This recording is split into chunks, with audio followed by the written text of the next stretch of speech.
एक युवा शिष्य अपने गुरु के साथ पहाड़ों में साधना कर रहा था, लेकिन मन के उमड़ती घुमड़ विचारों ने उसे कभी शांति का अनुभव नहीं होने दिया। हर रोज ध्यान करते समय उसके मन में विचारों का बवंडर उठता और वह बेचैन हो जाता। आखिरकार एक दिन परेशान होकर वह गुरु के पास गया और बोला, हे गुरुदेव, मैं अपने मन को शांत नहीं कर पा रहा हूँ। जितना भी ध्यान करने की कोशिश करता हूँ उतने ही विचार मेरे मन में उमड़ रहते हैं। कृपया मुझे मार्ग दिखाइए। उसकी आवाज में एक गहरी तड़प थी। गुरु ने मुस्कुराते हुए कहा, यह प्रश्न तो हर साधक के मन में आता है। अगर तुम सच में शांति पाना चाहते हो तो तुम्हें कुछ अनुभव करने होंगे। आओ, आज मैं तुम्हें एक स्थान पर ले चलता हूँ। गुरु उसे जंगल के एक कोने में स्थित एक पुरानी झील के पास ले गए। झील का पानी बिल्कुल शांत और पारदर्शी था, जिसमें आसमान का प्रतिबिंब साफ दिख रहा था। गुरु ने कहा, एक पत्थर उठाओ और झील के बीचों बीच फेंक दो। शिष्य ने झील में एक बड़ा पत्थर फेंक दिया। पानी में हलचल मच गई, लहरें उठने लगी और झील का साफ पानी धुंधला हो गया। गुरु ने पूछा, अब क्या तुम झील के तल को देख पा रहे हो? शिष्य ने सिर हिलाया। नहीं गुरुदेव, पानी अब बहुत अशांत है। गुरु ने कहा, यही तुम्हारे मन की दशा है। विचार तुम्हारे मन में पत्थर की तरह गिरते हैं और उसे अशांत कर देते हैं। शांति पाने का तरीका यह नहीं है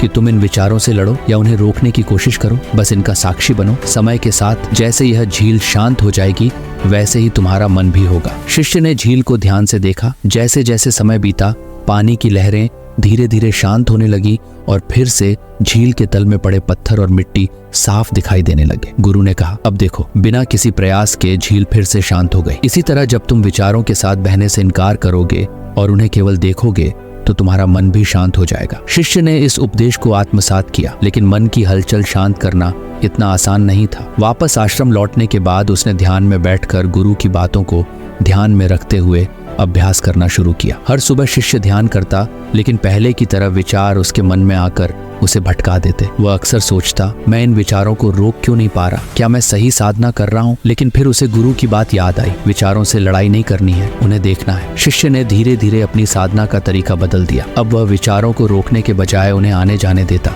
बस उनका साक्षी बनता। उसने देखा कि जितना वह विचारों से दूर रहकर उन्हें देखता था, वे उतने ही कमजोर हो जाते थे। एक दिन ध्यान करते हुए उसने महसूस किया कि विचार आने के बावजूद वह उनसे प्रभावित नहीं हो रहा था। वे बस बादलों की तरह आकर चले जा रहे थे और उसके भीतर का आकाश स्थिर और शांत। गुरु ने उसे एक और तकनीक सिखाई। जब भी कोई विचार आए, उसे पकड़ने की बजाय अपने श्वास पर ध्यान केंद्रित करो। श्वास जीवन का आधार है, ये तुम्हें वर्तमान में लेकर आता है। विचारों को पहचानो, लेकिन उनसे जुड़ नहीं। इस सुझाव के बाद सिस ने हर बार जब भी कोई विचार आता, उसे बिना किसी प्रतिक्रिया के स्वीकार किया और अपनी सांसों पर ध्यान केंद्रित करने लगा। धीरे धीरे उसे महसूस हुआ कि उसके मन की गतिविधियां कम हो रही हैं। उसके भीतर की हलचल शांत होने लगी थी। अब शिष्य ने अपने मन के स्वभाव को और गहराई से समझना शुरू किया। उसे अनुभव हुआ कि विचारों का आना स्वाभाविक, लेकिन जब तक हम उनसे चिपक नहीं, वे खुद ही चले जाते हैं। विचारों को पकड़ने की प्रक्रिया ही हमारे मन को अशांत करती है। जब विचारों को केवल देखा जाता है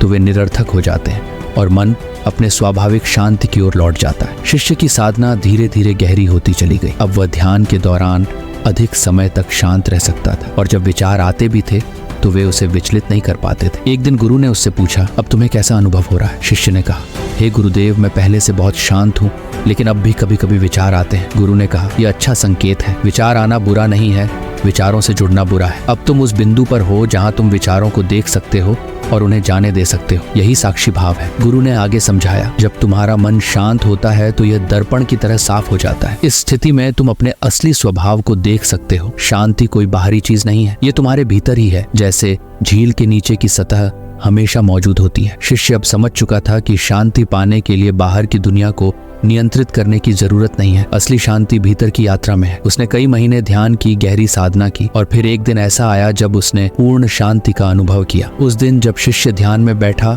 उसके मन में विचार तो आए, पर वह उनसे बिल्कुल भी विचलित नहीं हुआ। ऐसा लग रहा था जैसे विचार पारदर्शी हो गए हों। वे आकर चले जाते थे और उनके पीछे केवल शून्यता और शांति रह जाती थी। उसने अनुभव किया कि शांति कोई लक्ष्य नहीं, बल्कि उसकी स्वाभाविक अवस्था है। इस अनुभव के बाद शिष्य के भीतर की अशांति हमेशा के लिए समाप्त हो गई थी। शिष्य ने गुरु के पास जाकर कहा, गुरुदेव, अब मैं समझ गया हूँ कि असली शांति कहाँ है। मैंने बहुत प्रयास किया, लेकिन अंत में मुझे महसूस हुआ कि शांति तो पहले से ही मेरे भीतर थी। मैंने उसे बाहर खोजने की कोशिश की, जबकि वह हमेशा मेरे साथ थी। गुरु ने मुस्कुराते हुए कहा, सही कहा, तुमने शांति हमारे स्वभाव में ही है। इसे खोजने की आवश्यकता नहीं है, बस इसे पहचानने की जरूरत है। तुमने इस सत्य को अनुभव कर लिया है, अब यह तुम्हारे जीवन का हिस्सा बन जाएगा। शिष्य ने गुरु को प्रणाम किया और अपने साधना पथ पर आगे बढ़ता गया। अब वह जीवन की हर स्थिति में, चाहे कितनी भी हलचल क्यों ना हो, अपनी आंतरिक शांति को बनाए रखता था। उसके मन का दर्पण अब पूरी तरह से साफ था और उसमें केवल शांति